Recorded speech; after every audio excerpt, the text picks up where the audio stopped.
በአስቶን ቪላን በልምጭም በሳማም ያልገረፈበት ነገር የለም። በሁሉ ነገር ነው የገረፈው። በኤሌክትሪክም በቻርጀርም ነው የገረፈው። በቀበቶ በደንብ አድርጎ ነው የገረፈው። የመጀመሪያው አጋማሽ ፐርፎርማንስ በሁለቱም ቡድን በኩል ስንመለከተው ደካማ ነበረ። ስፔሻሊ አርሰናል በሜዳው እንደመጫወቱና ለበቀል ስሜቱ የተሳለ ከመሆኑ ጋር ተያይዞ ብዙ ነገር ተጠብቆ ነበር። ይህንን ጨዋታ ማሸነፍ ከአስቶን ቪላ በላይ ለአርሰናል በጣም አስፈላጊ ነበር። ምክንያቱም ከጥቂት ሳምንታት በፊት የአርሰናልን የ5 ነጥብ ልዩነት እንዲጠብ ያደረገው አስቶን ቪላ ነው። አምናም ታች አምናም ከዋንጫ ጉዞ የአርሰናልን የዋንጫ ጉዞ እንዲደነቃቀፍ ካረጉ ክለቦች መካከል ኡናይ ኤመሪ ዋነኞቹ ናቸው። በአሁኑ ጊዜ የአርሰናል ተቀናቃኝ ደርቢ ቶተናም አይደለም፣ ቼልሲም አይደለም፣ ማንቸስተር ዩናይትድም አይደለም፣ አስቶን ቪላ ነው የነበረው። ኡናይ ኤመሪ የአርሰናል ወሽመጥ የሚቆርጡ የነበሩ አሰልጣኝ ናቸው። አርሰናል ቀና ባለበት ሰዓት እየኮረኮሙ ወደ ኋላ እንዲመለስ አድርገውታል። ታች አምና በፕሪሚየር ሊጉ ጥሩ ጉዞ እያደረገ ያለ ከሁለት መንገድ ነው ያስቀሩት። በፕሪሚየር ሊጉ ቀንዱን መቱት፣ በሻምፒዮንስ ሊጉም እንደዚሁ ከባየር ሙኒክ ጋር ሳይሳካለ ቀረ። ከሁለት አንድ ያጣው ሆኗል ሚኬል አርቴታ በዛ ሰዓት። ዘንድሮ ሚያ የቀጠለበት ሁኔታ ነበርና ትናንትስ የሚለው የሚጠበቅ ነበር። አርሰናሎች የትናንትናውን ጨዋታ እንደሚያሸንፉ ተገምቶ ነበር። በተለይ አቡበከር ካማራ፣ ማቲካሽ፣ ፓው ቶሬስ፣ ታይረን ሚንግስ አለመኖራቸው በቃ ሁሉ ነገር ለአርሰናል ታስተካክላለት የሚል አቋም እንዲያዙ ነው ነበር። ጨዋታው ሊጀመር 2 ሰዓት አካባቢና 3 ሰዓት አካባቢ በቀረበበት ጊዜ ግን አንድ አስደንጋጭ ዜና ተሰማ በአርሰናል ደጋፊዎች ፊት። ዲክላን ራይስ በአርሰናል ቡድን ውስጥ የለም፣ ዲክላን ራይስ በአስቶን ቪላው ጨዋታ ላይ አይሰለፍም የሚለው ማረጋገጫዎች ወጡ። ይሄ ለአርሰናል ከባድ ነበር። ካማራና ማቲካሽ ኑረው ዲክላን ራይስን ቢኖር የአርሰናል ደጋፊዎች ይመርጣሉ ዲክላን ራይስን ከማጣት። አስቶን ቪላ የፈለገውን ቡድን አሟልቶ የፈለጉት ሁሉም ተጫዋቾች ተመልሶለት አርሰናል ራይስ ቢኖረው ይፈልጋል። የአስቶን ቪላ ሁሉም ተጫዋቾች ተጎርተው ዲክላን ራይስን በአርሰናል በኩል ከማይኖር ማለት ነው። እና አስደንጋጭ ነበር። አንዱ በየመጀመሪያው አጋማሽ ፐርፎርማንሳቸው ላይ ተጽዕኖ የፈጠረው ይሄ ነገር ይመስለኛል። በሁለት አቅጣጫ፣ አንዱ በስነ ልቦና፣ አንዱ ደግሞ በራሱ በፐርፎርማንስ በእንቅስቃሴ ሜዳ ውስጥ ባለው እንቅስቃሴ የዲክላን ራይስ አለመኖር ለዙቢሜንዲና ለማርቲን ኦዴጋርድ እንቅስቃሴ ክፍተት ፈጥሮ ነበር። ስፔሻሊ የአርሰናል የግራው የአማካይ ክፍል የኦናና መፈንጫ ሆኖ ነበር። አንዴ ሁለቴ ሶስቴ ከሚካኤል ሜሪኖ እያመለጠ ከሚካኤል ሜሪኖ ፊት ኳስ እየገፋ ኦናና ወደ ሳጥኑ ገብቷል፣ አርሰናል ሳጥኑ ውስጥ። አንደኛው እንዲሁም ፔናልቲ ይመስል ነበረ፣ በኋላ ላይ በመልሶ እይታ ሲታይ የማያሰጥ ቢሆንም ሳሊባ የነካው ይመስል ነበር እና ያን ነፃነት በደንብ አግኝቶ ነበር። ራይስ ቢኖር በዛ ቦታ ላይ ኦናና ያችን ነፃነት አያገኛትም ነበር። በተጨማሪም ደግሞ ቡድኑ ሳይኮሎጂካሊ እዛ ቦታ ላይ ክፍተት እንደሚፈጠርበት እያወቀ ነው የገባው። ራይስና ሜሪኖ ማለት ሰማይና ምድር ናቸው ልዩነታቸው፣ የፐርፎርማንስ የአቅም ልዩነታቸው፣ እዛ ቦታ ላይ የሚያደርጉት እንቅስቃሴ በጣም ከፍተኛ ልዩነት ያላቸው ተጫዋቾች ናቸው። በትናንትናው ጨዋታ ላይ የመጀመሪያው አጋማሽ የአርሰናል ደካማ የሆነበት ምክንያት ራይስ ነው። በቃ ምንም ጥያቄ የለው። ሌላ ግራም ቀኝ የምንወስድበት ነገር የለም። ከዛ በኋላ ሚካኤል አርቴታ ልታነሳ ትችላለህ። እዛ ቦታ ላይ ኢዜኖ ሜሪኖ ነበር መጠቀም ያለባቸው የሚለውን እናነሳለን። አርሰናል ትናንት ነጥብ ጥሎ ቢሆን ተሸንፎ ቢሆን ዛሬ የምናወራው ወሬ ሌላ ነው በእርግጠኝነት። የመጀመሪያው ጥያቄ ሚካኤል አርቴታ ላይ ነበር የሚመዘዘው። ሚካኤል ሜሪኖውን ለምን በቋሚ 11 አስገባው ኢዜ እያለ የሚል ጥያቄ በሌለው መንገድ ይመዘዝ ነበር። እኔ ግን አሁንም አነሳዋለሁ። ሚካኤል አርቴታ በዛ ቦታ ላይ ተሰርቷል። ትናንት በነበረው ጨዋታ ስላሸነፉ ነው የተሸፈነው። ኢዜ መጠቀም ነበረባቸው ራይስ በሌለበት ቦታ ላይ። ምክንያቱም ኢዜ ኦናና እንደዛ እየገፋበት ላዩ ላይ አይሄድበትም። የፈለገ ነገር ቢሆን አይፈቅድለትም ኢዜ። እንዲሁም ትናንት አማካኙ ላይ ኦዴጋርድ በጣም ጥሩ መሆኑ ነው የአርሰናልን የቀደመ ብቃቱ ላይ መምጣቱ የአርሰናል ሚድ ይበልጥ እንዳይጋለጥ አረገው እንጂ ኦዴጋርድ ከጥቂት ሳምንታት በፊት የነበረው የወረደ አቋም ላይ ቢሆን ኖሮ አርሰናል አማካኙ ትናንት በደንብ ዶሚኔት ይደረግ ነበር በቴልማንስና በሞርጋን ሮጀርስ እንደዚሁም በኦናና። ከዛ በላይም አጣጣ ይመጣ ነበር። ሁለተኛው አጋማሽ ግን ለአርሰናል ሪዝቅ ነው ይዞ የመጣው። ለአርሰናል መልካም አጋጣሚ ነው ይዞ የመጣው። እኔ የዚህ ጨዋታ ተርኒንግ ፖይንት አይናው ለጋብሪኤል ማጋሌሽ ትልቅ ክሬዲት ይሰጣል፣ ምንም ጥያቄ የለውም። በኋላ ላይ ማነሳዋል። ግን ከጋብሪኤል ማጋሌሽ ክሬዲት ጋር ይያዝም አይያዝም፣ ከፍ አድርጉትም ዝቅ አድርጉትም አድማጮቻችን እናንተ ፈለጋችሁት መንገድ ለኩት። የአማዱ ኦናና መውጣት ግን ለአርሰናል የትናንትናው ድል ቁልፉ ነገር እሱ ነው። አማዱ ኦናና በሁለተኛው አጋማሽ ተቀይሮ እንደወጣና ማጊን እንደገባ አሮሊቲናኔ እዚቹ እያወራን ነበረ። ትናንት በቀጥታ ስርጭት ፕሮግራማችን የተከታተላችሁ የነበራችሁ ወይም ፕሮግራሙን ወደ ኋላ ሄዳችሁ ዩቲዩብ ላይ መመልከት ትችላላችሁ። አሁን አርሰናል ተገላገለ ነው ያልኩት። ማጊን ወደፊት ነው የሚያጠጋው። አርሰናል ደግሞ መጠቃትን የመቋቋም ችግር የለበትም። ምክንያቱም ያሉት ተከላካዮች በቂ ናቸው። ሞርጋን ሮጀርስን አቆሞ ማጊን ማቆም አያቅታቸውም። ነገር ግን የኦናናን ቦታ እንዴት ነው የሚሸፈነው? ማጊ ወደፊት የሚጫወት ተጫዋች ነው። 6 ቁጥሩ ባዶ ነው የሚሆነው፣ ክፍት ነው የሚሆነው ብለን ያነሳን። የጋብሪኤል ማጋሌሽ ጎል ሲቆጠር ኦናና ቢኖር ይፈቅድለታል ለጋብሪኤል ማጋሌሽ አይመስለኝም። ምክንያቱም የቆም ኳሶች በተወሰነ መንገድ የማዝረምት አልነበረም አርሰናል ፈርስት ሃፍ ላይ። ግን ኢቭን የቆም ከሳጥን ውጭ አንዱ ለኳስ አርሰናል አሻግሮ ነበር። እነዛ ኳሶች ላይ ጋብሪኤል ማጋሌሽ ማን ነው ማርክ ሲያደርገው የነበረው? አማዱ ኦናና ነበር ማርክ የሚያደርገው፣ በግዝፈትም በቁመትም ስለሚመጣጠኑ ማለት ነው። በዛ ሂደት ውስጥ ኢሚሊያኖ ማርቲኔዝን አያስነካውም ነበር አማዱ ኦናና። ቢያንስ ይሸፍንለን ነበር። ጋብሪኤል ማጋሌሽን እንዳይገናኙ ማድረግ ይችል ነበር። የአማዱ ኦናና ለመኖር አንዱ ያስል ለጋብሪኤል ማጋሌሽ ክሬዲት እያልሰጠው አይደለም። የጋብሪኤል ማጋሌሽን ክሬዲት በቀጣይ ይመጣበታል፣ ፖይንት ባይ ፖይንት ስለምንመጣበት ማለት ነው። ያቺ ጎል እስካሁንም አወዛጋቢነት። ኢሚሊያኖ ማርቲኔዝ ጧት ከእንቅልፉ እንደተነሳ ፖስት ያደረገው የጎሏን ፎቶ ነው ኢንስታግራሙ ላይ። ጋብሪኤል ማጋሌሽ በክርኑ እንዲህ ብለዋል በፎቶ ላይ። ኢሚሊያኖ ማርቲኔዝ ደግሞ ኳሱን ለመያዝ እጁን ሲዘረጋ የሚያሳየው ፎቶ ማለት ነው ምስሉ። ኢንስታግራም ላይ በጧት ፖስት ያደረገው ያንን በጨዋታው ላይ እኔና ሉቲ አንስተናል። ኦብጀክሽን ነበረን ይሄ ነገር የሚል ነገር። ሁለተኛው ላይ ሲታይ አይመስልም፣ የነካው አይመስልም። የመጀመሪያዋ ምስል ግን ታሳያለች። የእጁን እንቅስቃሴ ገድቦታል የሚል ነገር ስናነሳ ነበር። አሁንም ፎቶዎቹ አሁን ለምሳሌ ኢሚሊያኖ ማርቲኔዝ ፖስት ያደረገው ፎቶ ላይ ኳስ ከመንካቱ በፊት ኢሚሊያኖ ማርቲኔዝ በደንብ በእጁ ተገናኝቷል ከእጁ ጋር። ንክኪው ምን ያህል ከፍ ያለ ነው ዝቅ ያለ ነው የሚለው በሞሽኑ ነው የምናውቀው።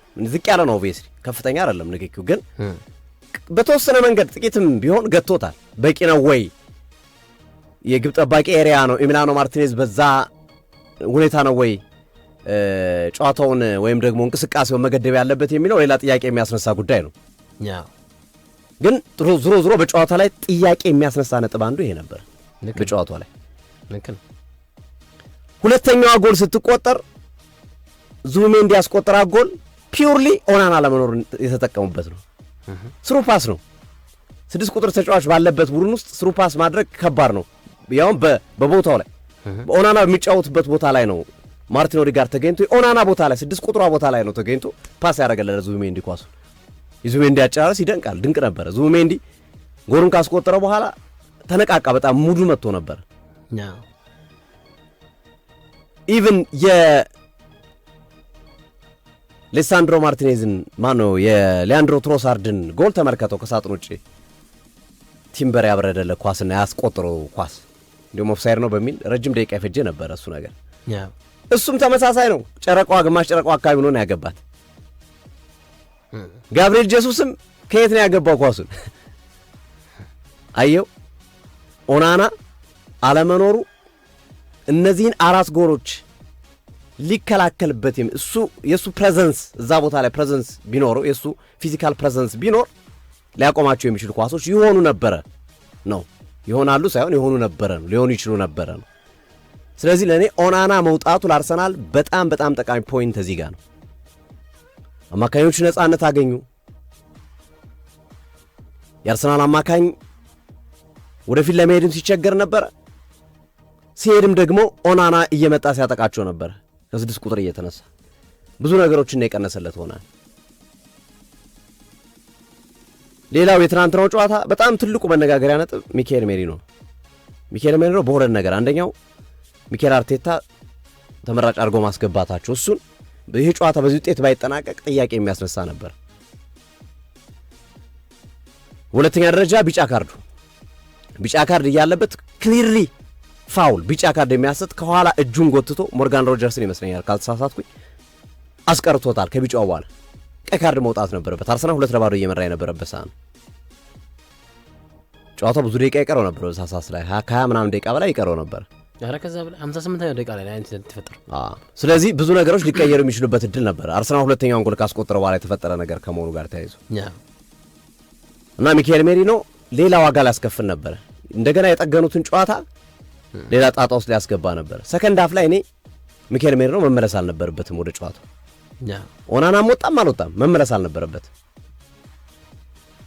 እነዚህ ነገሮች በትልቁ ከሚነሱ ነጥቦች መካከል የሚጠቀሱ ናቸው ብዬ አስባለሁ።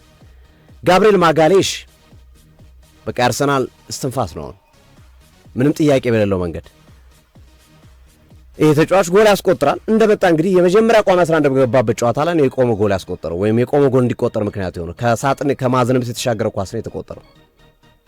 እሱ እስከወጣበት ድረስ አርሰናል ጎል አልተቆጠረበት። እሱ እስከወጣበት ደቂቃ ድረስ እሱ ከወጣ በኋላ ነው ጎልን ያስቆጠሩት አስቶን ቪላዎች። ስለዚህ የልጁ ኳሊቲ ምን ያህል ከፍ ያለ እንደሆነ ያሳያል። ጋብሪኤል ጄሱስም ከጨዋታው በኋላ የሰጠው አስተያየት ይሄንን ነው። ባለፈው ብራይተንን ካሸነፍን በኋላ አንድ ነገር አስቀምጬላችኋለሁ። አሁን ምርጡን አርሰናልን ትመለከታላችሁ። እንዲሁም ባለፈው እያነሳው ነበር። እኔም ከጨዋታው በኋላ ጋብሪኤል ማጋሌሽን አስተያየት ስናነሳው ነበር እዚህ ፕሮግራም ላይ አንስተናል። ማጋሌሽ ከገባ በኋላ ነው ቡድናችን የተስተካከለው። ቃል በቃል ነው ያለው ብራይተን ጋር በነበረው ጨዋታ ማጋሌሽ ተቀይሮ ባይኖር ሁለተኛ ጎል እናስተናግር እንችል ነበር። የሱ መኖር ነው ያለው። ተቀይሮ ገብቶ አይደለ የቀረችው ጎል አስተማማኝ ያልሆነችው ጎል እንድትቆይ ያረጋት 2-1 እንዲያሸንፉ ያረጋቸው እና ይሄ ነው በቃ የሱ ኳሊቲ ይሄ ነው። ጋብሪኤል ማጋሌሽ ማለት በቃ መከላከል ስራ ያደረገ መከላከልን ጋር ኦብሰስድ የሆነ በቃ መከላከልን እጅግ አጥብቆ የሚወድ ተጫዋች ነው እና የተጫዋች እስካለ ድረስ አርሰናል ስጋት አይገባውም። ማንንም ቡድን እናሸንፋለን ነው ያለው። እንደውም ቃል በቃ የትኛውን ቡድን እናሸንፋለን የሚል አስተያየቱን ነው የሰጠው ጋብሪኤል ማጋሌሽ። ባለፈው ከወልቭስ ጋር በነበረው ጨዋታ በሙስኬራ ስለተመዘገበ ጎሉ በእርግጥ ጋብሪኤል ማጋሌሽ ጫና ፈጥሯል።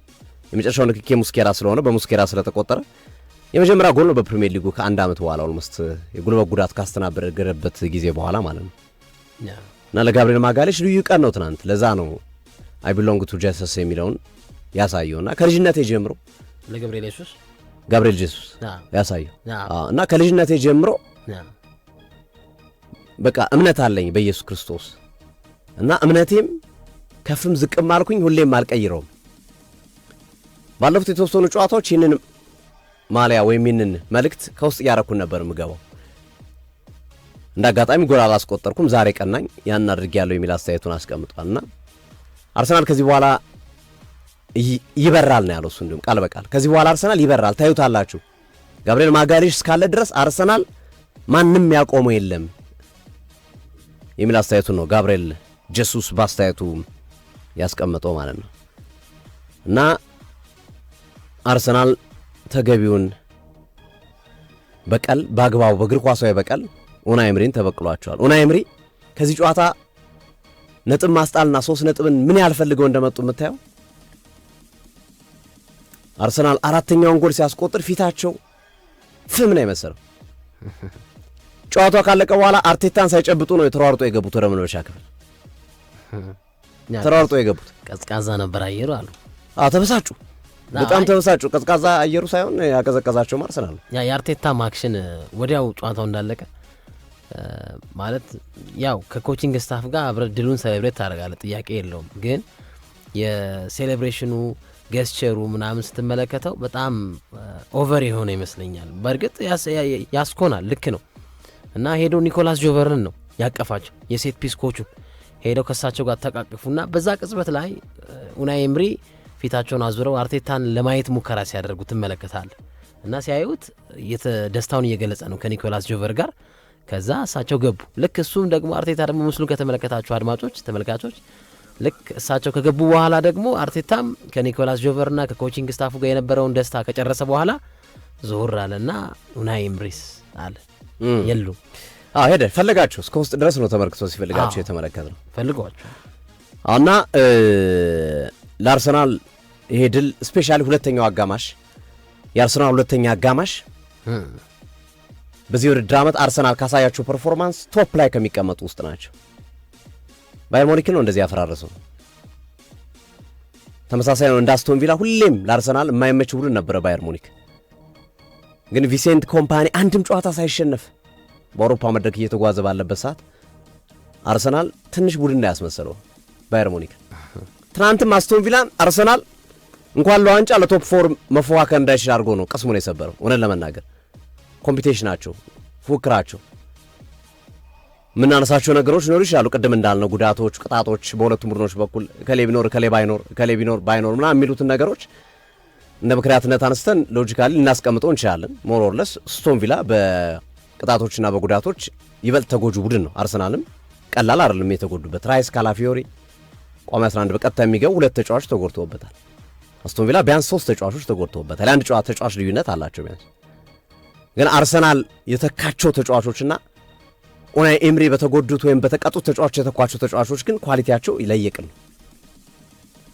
እንደሱ አድርገን እሱን ኮምፓሪዥን ሰርተን ልዩነቱን ማስቀመጥ እንችላለን። ወጣም ወረደ ግን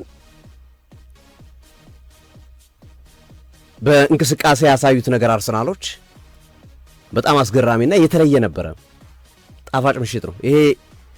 ስቴትመንት ቀላል አይደለም። አንደኛ የአመቱ መጨረሻ ነው። አርሰናል ክሪስማስን ወደ አዲስ ዓመት አሸጋግሮታል። ሊጉን እየመራ አርሰናል ሊጉን እየመራ ወደ አዲስ ዓመት ተሻገረ የሚለውን ዜና ማስቀጠል ችሏል። ከገና ወደ አዲስ ዓመት ተሸጋግሯል ሊጉን እየመራ ማለት ነው። ይሄ ቀላል ትልቅ ዜና ነው ለአርሰናሎች። ስነ ልቦናው የሚሰጠው ጠቀሜታ ከፍ ያለ ነው። ከሲቲ ጋር ነጥቡን ወደ 5 አስፍቷል። ሲቲ ነው አሁን ጫና ውስጥ የሚገኘው። ከረንትሊ ሲቲ ጫና ውስጥ ገብቷል። ምክንያቱም ማቻ ከወጣ ወይም ከተሸነፈ አርሰናል ይርቀዋል። ካሸነፈ ተመልሶ ወደ 2 ነጥብ ይጠጋል። እንደገና አርሰናል በርማውዝን ማሸነፍ ይኖርበታል። አሁን ደግሞ በፊት አድቫንቴጁ የሲቲ ነበር አይደል?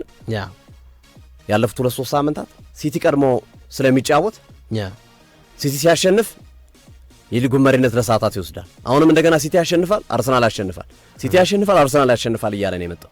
አሁን ደግሞ በተቃራኒው ምንድነው የሚሆነው? አርሰናል በዚሁ የሚቀጥል ከሆነ አርሰናል ያሸንፋል፣ ሲቲ ጫና ውስጥ ይገባል።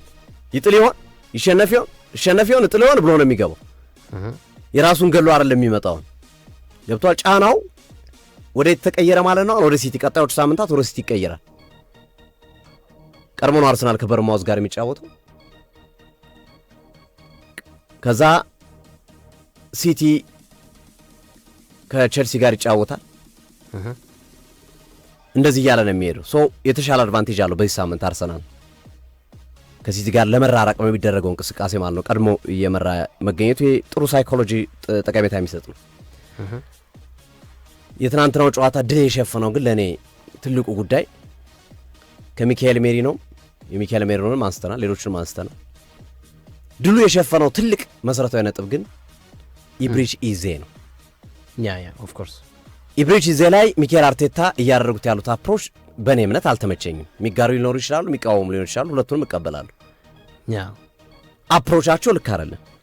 በ68 ሚሊዮን ፓውንድ ያመጣኸውን የክረምቱ የዝውውር መስኮት ውዱ ተጫዋችን 4-0 እየመራ ቢያንስ እንኳን ለስነ ልቦናው ቀይረ ካላስገባው መቼ ነው የምታጫውቱ? እውነት ለስነ ልቦናው 20 ደቂቃ ልክ ነው። 15 ደቂቃ ብታጫውተው ምን ይጎዳል? ልክ ነው። የቡድን መንፈስ አይጎዳም ይሄ ነገር? ልክ ነው። አስቸጋሪ ይመስለኛል። እኔ ኢዜን የሚያክል ኳሊቲ ያለው ተጫዋች የትኛውም የአውሮፓ ክለብ ላይ ከማድሪድ እስከ ባርሴሎና፣ ከሲቲ እስከ ቶተንሃም፣ ከዩናይትድ እስከ አርሰናል የትኛውም ክለብ ላይ ቋሚ 11 የሚገባ ተጫዋችን ከሳምንት ሊገባ የሚችል ተጫዋችን ከኦድጋርድ መምጣት በኋላ አይነን ላፈር ማለት ለኔ ደስ አላለኝም። በርንማውዝ ጨዋታ ላይ ሊጠቀሙበት ይችላሉ፣ ይገባኛል። ኦድጋርድን አሳርፈው ለሊቨርፑል ጨዋታ ኢዜን ቋሚ 11 ሊያስጀምሩት ይችላሉ። ግን እኔ ያ ሌላ ሂሳብ ነው፣ ሌላ ንግግር ነው። ይሄኛው ግን የትናንትናው ጨዋታ ግን አርሰናል አስተማማኝ አድርጎታል ውጤቱ። ቅያሪ ቁጥር አለ፣ አልጨረስክም ቅያሪ። ለምንድነው መቀየር ያልፈለግከው? ኢዜ ለምንድነው ማስገባት ያልፈለጉ? የግል ግጭት አለ፣ የግል ችግር አለ ወይስ ምንድነው ችግሩ የሚለው ጥያቄ የሚያስነሳ ነው። ምክንያቱም አሁን ተቀያሪ ላይ ያስቀመጥከው ኢታን ንዋነሪ ቢሆን ችግር የለውም፣ ማይልስ ስኬሊ ቢሆን ችግር የለውም፣ ይቀበሉታል። ኖርጋርድ ቢሆን ችግር የለውም፣ ይቀበሏል። ከሳምንት ግን ኢዜን ነው። አሁን ኦልሞስት 3 ሳምንት አይደለ? ብራይተን ላይ አልነበረም፣ ወልብስ ላይ ነበር። ወልብስ ላይ ነበር መሰለኝ ነበር። ከዛ በኋላ ግን አልነበረም ብራይተን ላይ ምናምን። ወልብስ ላይ ብራይተን ላይ አልነበረም፣ ፓላሳ ላይ አልነበረም። እንደገና ትናንት 3 ተከታታይ ጨዋታዎች ላይ አልነበረም፣ ጭራሽም አላስገቡትም። እንዲህ አይነት ነገሮች የሚፈጥሩ 2-1 እየመራ ቢሆን 3-1 እየመራ ቢሆን ኦፍ ኮርስ አስቸጋሪ ሊሆንብኝ ይችላል ብለህ የምትፈራውና የምትጠራጠረው ነገር ይኖራል። ግን 4-0 እየመራ ለዚህ እድል አለመስጠት በጣም አስቸጋሪ ይመስለኛልና ይሄንን ነገር ማስተካከል አለባችሁ። ቶሎ ሳይቃጠል በቅጠል እንደሚባለው አማርኛ ተረት ቶሎ ባስቸኳይ ልጁን ጥሩ ኮንፊደንስ የሚያገኝበትን ጥሩ የጨዋታ ሂደት ማግኘት የሚችልበትን አጋጣሚ መፍጠር የሚችሉበትን ሂደት ማምጣት አለባቸው ብዬ አስባለሁ። በእርግጥ አሉ ከዚህ በኋላ ተደራራቢ ጨዋታዎች አሉ። ሻምፒዮንስ ሊግ፣ ኤፍኤ ካፕ፣ ሊግ ካፕ ጨዋታዎችና መሰል ጨዋታዎች ተደራራቢ ይመጣሉ። እሱ ላይ ይጠቀማዋለሁ ብሎ አስቦ ሊሆን ይችላል። ነገር ግን ትናንትናው ጨዋታ ላይ እኔ ያችን አጋጣሚ አርቴታ ለመጠቀሙ በራሱ ጥያቄ አስነስቶብኛል። ይሄ የግል አስተያየቴ ነው። የሚጋሩት ካሉ ይጋሩታል፣ የማይጋሩት ካሉ ደግሞ እንዲሁ ሀሳባቸውን ሊያስቀምጡ ይችላሉ ብዬ አስባለሁ። ኡናይ ኤምሪ እኔ አርሰናል ላይ የፉክክር ነጥብ የመውሰድ ወይም ነጥብ የመጋራት ለምሳሌ አስቶን ቪላ ከዩናይትድ ጋር ሲጫወት፣ አስቶን ቪላ ከቼልሲ ጋር፣ አስቶን ቪላ ከብራይተን ጋር ወይም አስቶን ቪላ ከሆነ ክለብ ጋር ሲጫወት አንድ ቡድን እንደ አስቶን ቪላ አሰልጣኝነት ነጥብ ለመውሰድም ለማሸነፍም ትጫወታለህ። ይሄ ሰዋዊ ነው፣ ትክክልም ነው። የኡናይ ኤምሪ ግን ከዛ ያለፈ ነው። ቅናት ያለባቸው ይመስለኛል አርሰናል፣ ከባድ ቅናት። ያ ማለት ከደጋፊዎቹ ጋር በደጋፊዎቹ ተሰናብቻለሁ ብለው አእምሯቸውን አሳምነዋል። ኦፍ ኮርስ ደጋፊውን ያሰናበታቸው እርሳቸውን የደጋፊ ጫናን ያሰናበታቸው የደጋፊ ጫናን ያሰናበታቸው። በተመሳሳይ ኡናይ ኤምሪ ብቻ ሳይሆን ኤሚሊያኖ ማርቲኔዝ አንድ አይነት ስሜት ነው ያላቸው። ይሄ ብስጭት የቅናት የሆነ የድሮ ኤክስን አግብታ ስታያት አይነት የሚሰማ አይነት ብስጭት አለ አይደለ? እንደዚህ አይነት ብስጭት ነው እየተሰማቸው ያሉት። ይህንን የማነሳበት ምክንያት አለኝ። ትናንት እያንዳንዷ እንቅስቃሴ ላይ ኡናይ ኤምሪ የነበራቸው ሂደት ጎሉ ከተቆጠረባቸው በኋላ ጎል እያንዳንዷን ጎል ሲያስተናግዱ የሚያደርጉት እንቅስቃሴ፣ የሚሰጡት ጋዜጣዊ መግለጫ ክሊርሊ በቃ ይሄ ጀለሲ የምትለው አይነት የብስጭት አይነት ነገር ነው የሚናገሩት። ኤሚሊያኖ ማርቲኔዝ ከአርሰናል ደጋፊ ጋር ያዙ ይልቀቁኝ ብሎ ሲጋጭ ነበር ከአርሰናል ደጋፊዎች ጋር። እርግጠኛ ነኝ ይሄ ጨዋታ አሁን የተካሄደው ኤሚሬትስ ነው መርሱ ቪላ ፓርክ ላይ ቢሆን ታምር ነበር የምንመለከተው። ሌላ አሁን አይገናኙም በዚህ ዓመት። እንግዲህ ቀጣይ ዓመት ሌላ ሴናሪዮ ነው የሚኖረው። ሊጉ ማን ይኖራል ማን ይቀጥላል አይታወቅም። ኤሚሊያኖ ማርቲኔዝ ይኖራል፣ አርቴታ ይኖራል ወይስ ኡናይ ኤምሪ ይኖራል የሚለው ሲናሪዮ ሌላም አናውቀውም። ቀጣይ ዓመት አሁን ጨርሷል። ግን መልሱ የሚኖረው የጨዋታ ሌላ መልክ ሊኖረው ይችላል የሚል አስባለሁ። ከደጋፊ ጋር ሂዶ እስከ መሰናዘር ድረስ የደረሰው ኤሚሊያኖ ማርቲኔዝ እዛ ድረስ የሚያዳርስ ነገር ምን አለ? በዚህ መሃል ግን የሞርጋን ሮጀርስን ብስለት ተመልክተናል። ሞርጋን ሮጀርስ ምንድን ነው ያለው? በፕሪሚየር ሊጉ ምርጥ ክለብ 4-1 መሸነፍ ኃጢአት አይደለም ነው ያለው። 4-1 ተሸንፈናል። ግን በፕሪሚየር ሊጉ ምርጥ ክለብ ነው 4-1 የተሸነፈ። የዚህ ልጅ አስተያየት በጣም ጄኒን ነው፣ ደስ ይለኛል። ባለፈው ማንቸስተር ዩናይትድ ጋር ሲጫወቱ ማንቸስተር ዩናይትድን 2 አስቆጠራ ጎል አሸንፎ ዩናይትድ ትልቅ ክለብ ነው ያለ። ሀቅን አይክድም። ሀቅን የሚክድ አይነት ተጫዋች አይደለም እና እኔ የሚያድግ ይመስለኛል። የሜንታሊቲው የአእምሮው እንትኑ ደረጃ በጣም ከፍ ያለ ነው የሞርጋን ሮጀርስ። አይ ቲንክ እንግዲህ ወደፊትም አርሰናልም ማንቸስተር መጥቶ መጫወት ሊፈልግ ይችል ይሆናል። ማንም ተጫዋች ካለበት ማድረግ ይፈልጋል።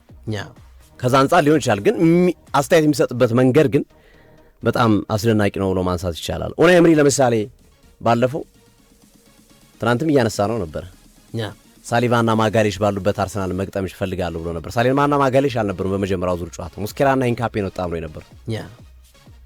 ስለታቸው ሰመረ። ግን ያው የተናንተው ጎል አለ። ግን ጎል እሱን እኮ ቅድም እኮ ሎጂካሊ እኮ አስረዳ አሉት።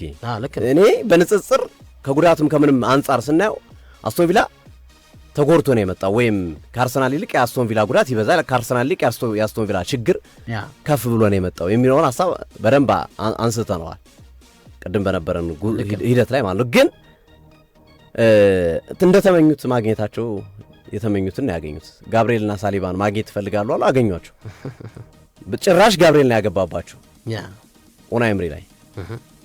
ሶ ምንም ጥያቄ የለውም። ግን ኡናይ ኤምሪ ለሊጉ ጥፍጥና ሰጥተዋል። የትናንትናው ጨዋታ እንደዚህ የሚያምር አይሆንም ነበረ ስድስተኛ ደረጃ ላይ ቢሆኑ ኑሮ፣ ቪላ ፓርክ ላይ አርሰናልን ባያሸንፉ ኑሮ፣ ሲቲን ባያሸንፉ፣ ማንቸስተር ዩናይትድን ባያሸንፉ፣ ቼልሲን ባያሸንፉ በቃ እንደ ማንኛውም ክለብ ሊታዩ ይችላሉ። እንደ በርማውዝም እንደ ብራይተንም እንደ ፓላስም እንደ ምናምን ክለብ የምታየው ክለብ ነበር የሚሆነው። ግን ጣፋጭ ነገር እየሰጡ ነው። አሁን እንዳሉት እሳቸው ተናግረዋል። አሁን እኛን የሚገጥም ክለብ ማንኛውም ክለብ እየፈራ ነው የሚገጥመን ነው ያሉት። አስቶን ቪላ መጣ፣ አስቶን ቪላ ነው የምንገጥመው ብሎ እያሰቡ ነው የሚጫወቱት የሚል አስተያየታቸውን ያስቀምጡበት ሂደት አለ። ክሬዲት መስጠት አለብን። ኡናይ ኤምሪ በአስቶን ቪላ ትልቅ ነገር ነው የሰሩት። ያውም ስኳዳቸው ያን ያህል ትልቅ ስኳድ አይደለም ስብስባቸው። ትልልቅ ተጫዋቾች ትልልቅ ከዋክብቶች የሏቸውም፣ ግን ከዋክብት እየሰሩ ነው። ሞርጋን ሮጀርስን ከዋክብት እያረጉት ነው። ከጥቂት ምርጥ ተጫዋቾች አንዱ እያረጉት ይገኛሉ። ተከላካይ መስመሩን እየሰሩበት ያለውን መንገድ በጣም ድንቅ ነው። አማካኙ አጥቂው በጣም ስል ነው የአስቶን ቪላ የአጥቂ መስመር። ኢቭን ጃረን ሳንቾን ይዞ እንኳን ትናንት ጥሩ ነበረ ከኦሊ ዋትኪንስ ጋር የነበራቸው እንቅስቃሴ። ኤሚሊያኖ ቡንዲያ የ90 ደቂቃ ተጫዋች እንዳልሆነ በተደጋጋሚ ስንገልጽ ነበር። ያንን ብንመለከትም ግን የማጥቃት እንቅስቃሴያቸውም ጥሩ ነው። የተሟላ ቡድን ነው አስቶን ቪላ። ጥሩ በጣም ቆንጆ ቡድን ነው የሰሩት። ከበጀት ካዘዋወሯቸው ተጫዋቾች አንጻር ካሏቸው ሀብት አንጻር ስንመለከተው ሞር ለአሰልጣኙ ክሬዲት የምንሰጠው ለኡናይ ኤምሪ ትልቅ ክሬዲት የምንሰጥበትን ሂደት የምናነሳበት ሂደት አለና የሚቀጥል ይመስላል። ዘንድሮ አስቶን ቪላ ቶፕ 4 የሚያመልጠው አይመስለኝም።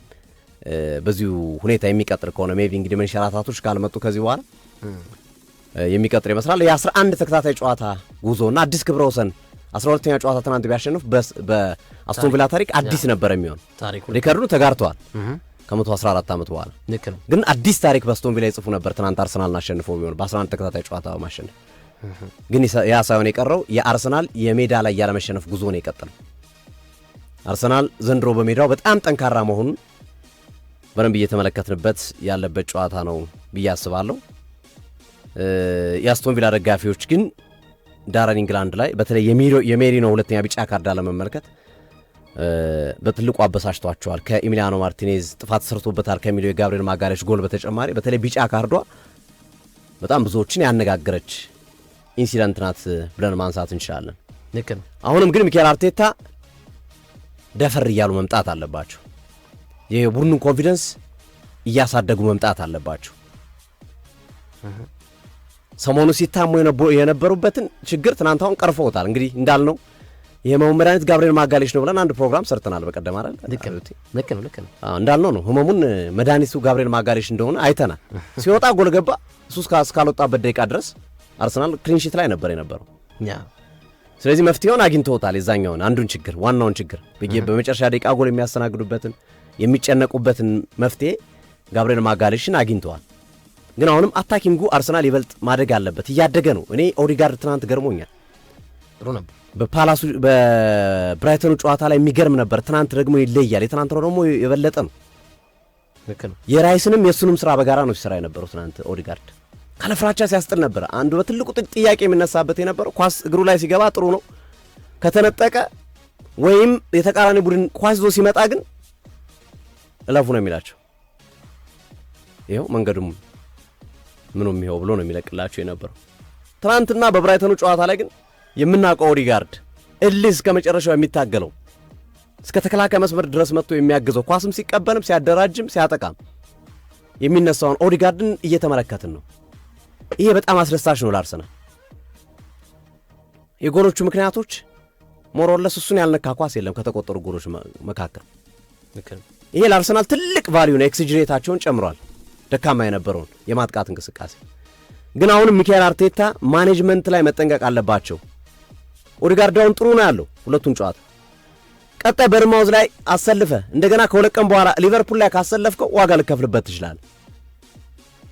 ማሳረፍ አለብህ። ራይስን አሁን ለጉዳት ያጋለጠው ነገር ኤፍኤ ካፑም ማነው ሊግ ካፑም ላይ ሻምፒዮንስ ሊጉ ላይም ፕሪሚየር ሊጉ ላይም በተገኘው ግባ ነው በቃ አሞኛል ካላለ በስተቀር በተገኘው ነው ማሳረፍ የሚባለው ነገር ማኔጅመንት ማኔጅ የማድረጉ ጉዳይ ላይ ክፍተት ትመለከታል። እዛ ላይ መስራት አለባቸው። ለምሳሌ ቀጣይ በርማውዝ ነው ከኦዴጋርድ ይልቅ ኢዜን መምራጥ ነው ያለባቸው። ችግር ካለ ኦዴጋርድን ታስገባዋለህ ሁለተኛው አጋማሽ ላይ መፍትሄ ታመጣለህ። በዛው ቡድን የሚያልቅልህ ከሆነ ኦዴጋርድን አሳርፋል ለሊቨርፑል ጨዋታ ፍሬሽ የሆነ ልጅ ይዘህ ትገባለህ።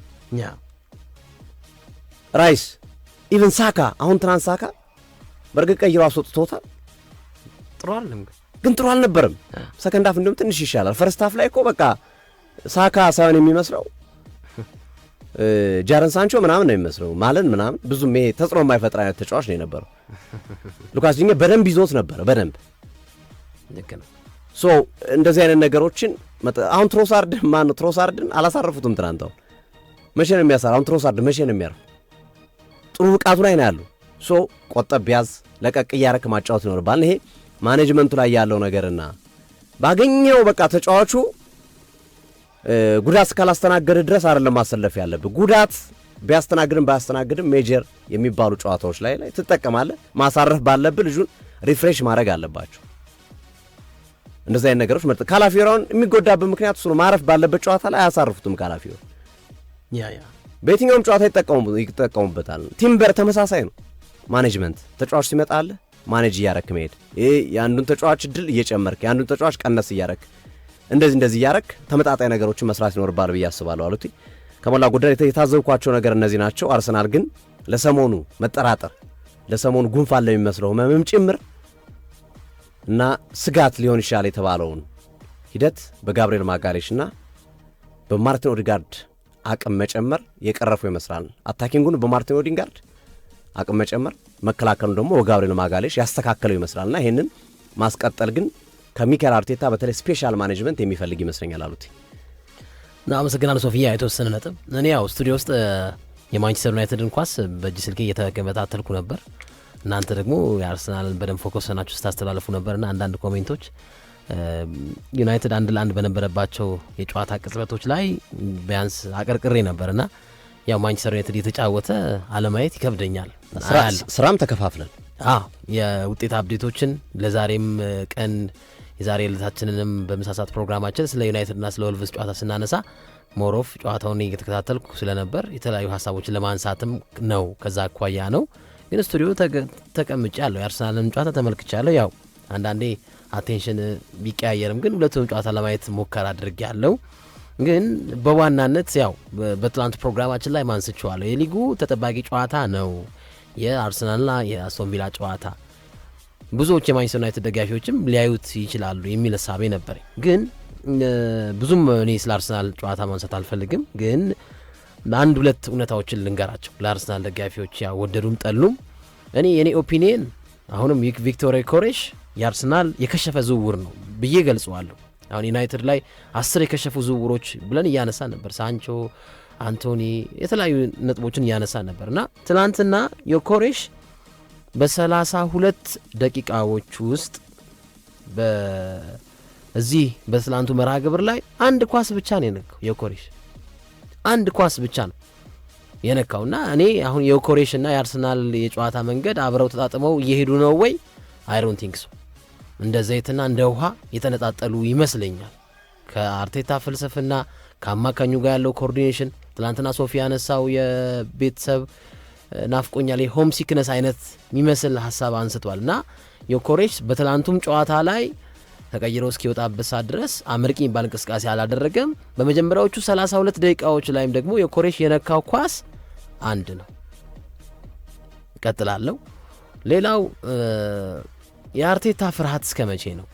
በተለይ ትላንትና የተመለከትነው አርሰናል ሁለት አይነት መልክ አለ። ከረፍት በኋላ ሌላ፣ ከረፍት በፊት ሌላ እና በዘንድሮ ዓመት አርሰናል በሊጉ እንዲሁም በአውሮፓ ቻምፒዮንስ ሊግም በተጫወተባቸው ጨዋታዎች ውስጥ በመጀመሪያዎቹ 30 ደቂቃዎች በተለይ ኤምሬትስ ላይ በዋናነት በኮቴሽን ኤምሬትስ ላይ ባደረጋቸው ጨዋታዎች ዝቅተኛ የኳስ ቅብብል ያደረገበት ጨዋታ ነው የትላንቱ ጨዋታ። የመጀመሪያው 30 ደቂቃ 126 ኮምፕሊትድ ፓስ ብቻ ነው አርሰናል ያደረገው። ይሄንን በዘንድሮ ዓመት ይሄ ለመጀመሪያ ጊዜ ሲሆን ጥቂት የኳስ መቀባበል ሂደት የፈጸመበት ጨዋታ የትላንቱን አርሰናል በሜዳው ኤምሬትስ 126 ኮምፕሊትድ ፓስ።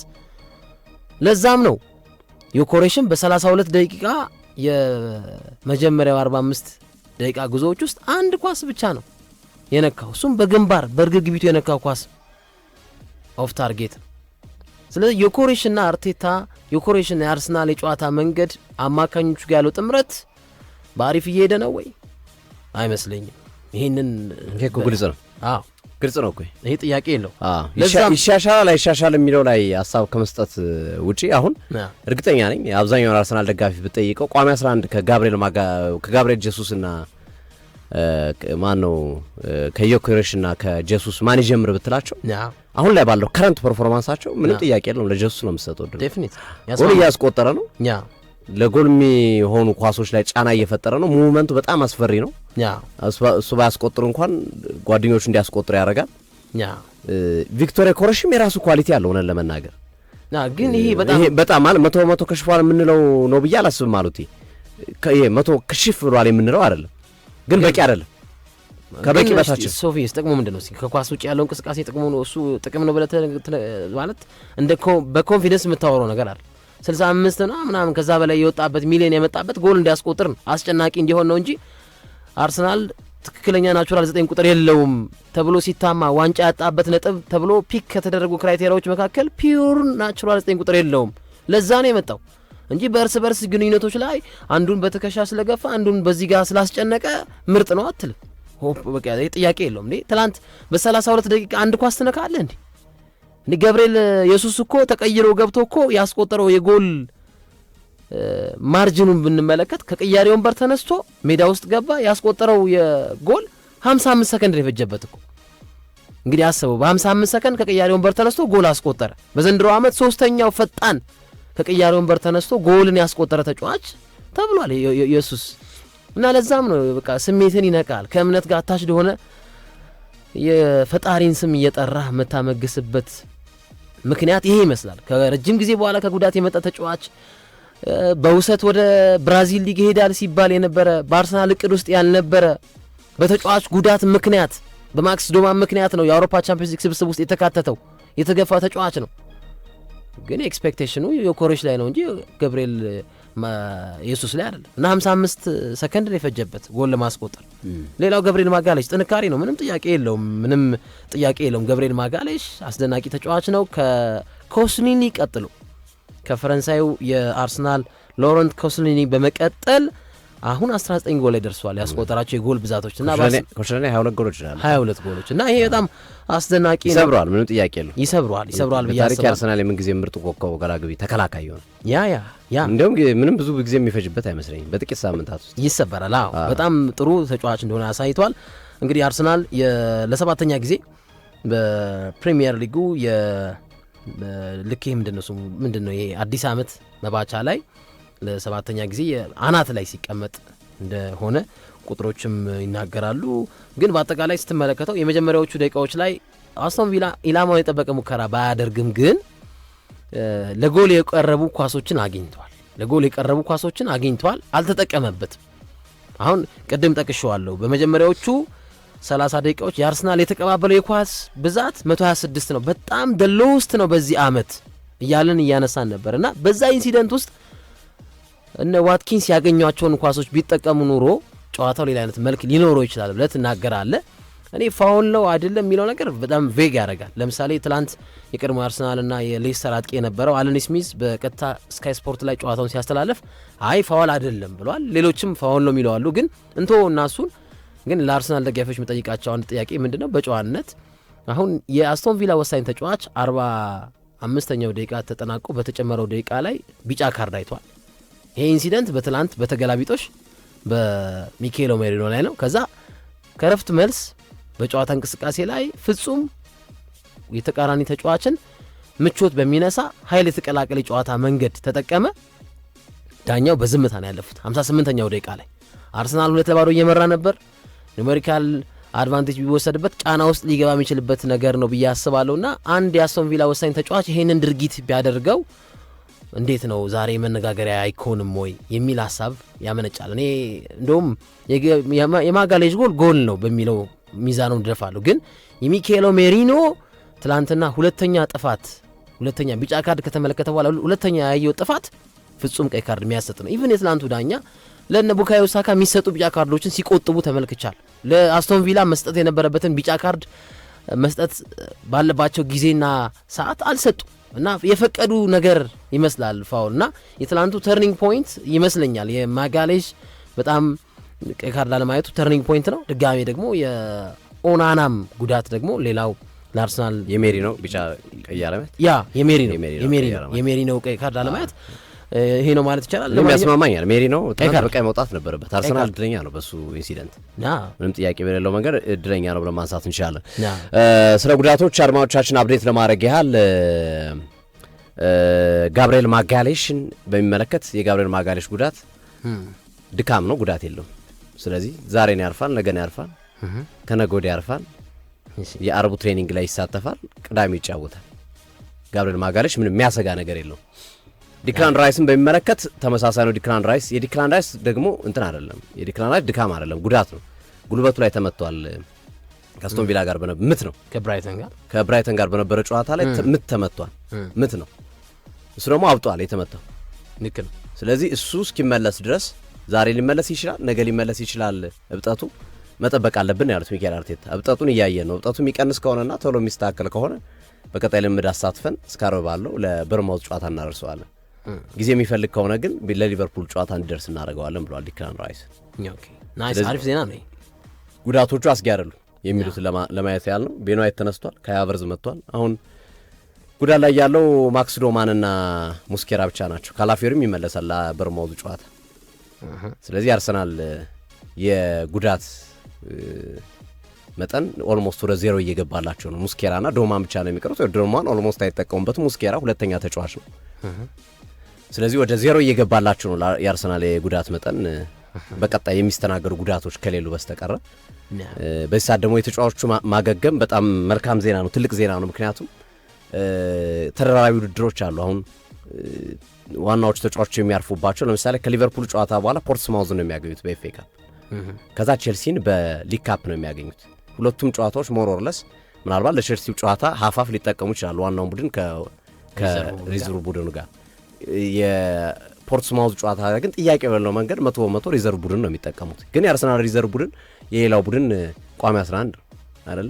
ቶፕ 4 ውስጥ ይፎካከራል የአርሰናል ሁለተኛውን ቡድን የአርሰናል ሁለተኛውን ቡድን ብታረገው ቶፕ 4 ውስጥ ይወዳደራል። የሆነ ስም ሰይመው ሊግ ውስጥ ቢወዳደር የክሪስታል ፓላስ ጨዋታ ላይ ተመለከተ አስደናቂው ነው። አሁን እሱ ያ ቡድን የሆነ ስም ሰጠው ኖሪች ብለው ወይም ሳውዛምፕተን ብለው ብታወዳድረው ቶፕ 4 ይገባል። ጥያቄ በሌለው መንገድ ኮምፒት ያደርጋል። በጣም ኮምፒት የሚያደርግ ነው፣ ምንም ጥያቄ የለው። ስለዚህ እሱን ይጠቀማሉ ተብሎ ነው የሚጠበቀውና ይሄ ነው ከጉዳቶች ጋር ያሉ ነገር ለአርሰናሎች አስደሳች ናቸው፣ የሚያስከፉ ነገር የሉም። በቀጣይ ቀናቶች ከበርማውዝ ጥንቃቄ ማድረግ ይፈልጋል። ምክንያቱም ከበርማውዝ ቀጥሎ ሊቨርፑል ነው አርሰናል የሚያገኝ ወሳኝ ጨዋታ ነው። ዙቢሜንዲ ትናንት ቢጫ አላየ። ስለዚህ የበርማውዝ ጨዋታ ያመልጠውም። ምናልባት የበርማውዝ ጨዋታ ላይ ካሳረፉት ዙቢሜንዲ ለሊቨርፑል ጨዋታ መድረስ ይችላል። እዛ ሊቨርፑል ጨዋታ ላይ ብልጥ ከሆነ ደግሞ ሊቨርፑል ጨዋታ ላይ ቢጫ አይተህ የፖርትስማውዝን ታመልጥና ከዛ በኋላ ባሉ ጨዋታዎች በነጻነት ትጫወታለህ። ያው ብልጠት ይፈልጋል እንዲህ አይነት ነገር ለመናገር። ግን አንዳንዴ ደግሞ እንዳሰብከው አይሄድም። በቀደሙ የካማራና ማቲካሽ ቢጫ ካርድ ያልታሰቡ ናቸው።